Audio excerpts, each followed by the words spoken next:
I was born in Hong Kong, came to Canada 16th of November 1969. I never forgot that day.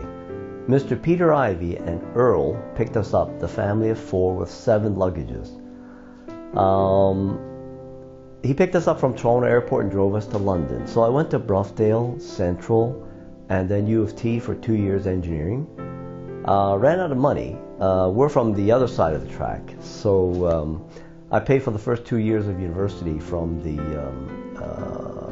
I delivered papers, 110 customers in London for about 4 years. That paid for my first year university, and then I worked summer job construction. That paid for second year. Went out west to work on the oil rigs, and then went to different parts of the world.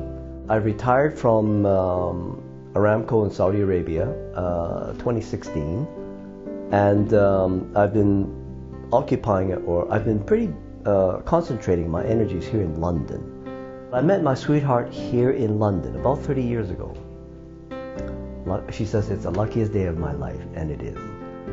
When we bought this house about 20 years ago, this location, I was away, and we didn't know the neighbors because I just signed the paperwork and then I was gone. But came over and cleaned our driveway for us, and we didn't ask for it, but it was just an act of kindness I just could not forget. So we've been very good friends ever since. We've got to know each other quite a bit more. Love the neighborhood. In the mornings, we have a routine with my sweetheart. She makes the coffee, and when it's done, she'll say, "Sweetheart, coffee's ready." And we'll sit either at the front porch, at the back room, or the back porch, depending on the weather. And I'll sit and I'll listen to her, what it is on her mind, and I pay 100% attention to her. I think of nothing else. It's our routine, and I love it. I treasure that every morning. One of our little treats to ourselves is every Saturday, or every other Saturday, we try to go to the Western Fair Market on the second floor where there's the coffee brewery. We used to go to the ground floor, but wintertime it gets a little too cold. So we go upstairs to the second floor, and it's a little warmer. We love it. There's the community shops by the artists, by the different trades, and we always try and cater to them. So you get to know the people, they get to know you. Even if you don't buy anything, you just, "Hey, how you doing?" It's our little treat. We go to Nova Era or the Western Fairs Farmers Market. So that's our little routine. A lot of times in the summertime we'll go down towards Gibbons, and we love walking along the river there. There's a long trail, and it just suits our pace. We go down to Victoria Street along the Gibbons Park, and then, energy permitting, we'll head up the Grosvenor Trail, that steep hill, and then head home. A lot depends on the weather and our energy for the night. But I look at the river. We love it.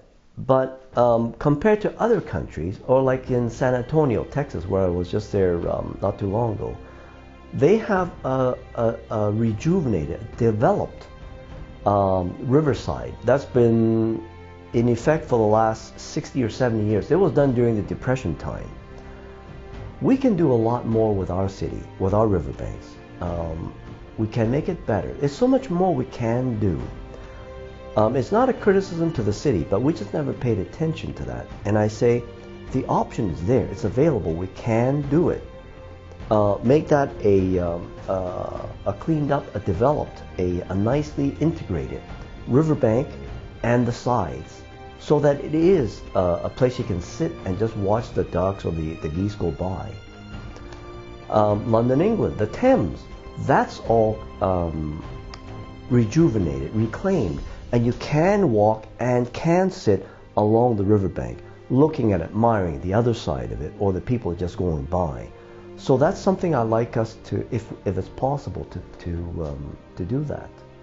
But what I am concerned is, because I do see a lot of other parts of the world, as great as we have a community atmosphere, our lifestyle is at risk. We're okay. We're the old people. You know, it won't affect us very much. But the next generation, that's the one I worry about. I want to look after them, the next generation. The other countries are catching up really fast. And I just want to make sure that we are aware and the next generation is able to compete with the best that we can give them today, so that in 10, 20 years time when they come out of school, they have a fighting chance to keep and have a better lifestyle than what we were able to have as children.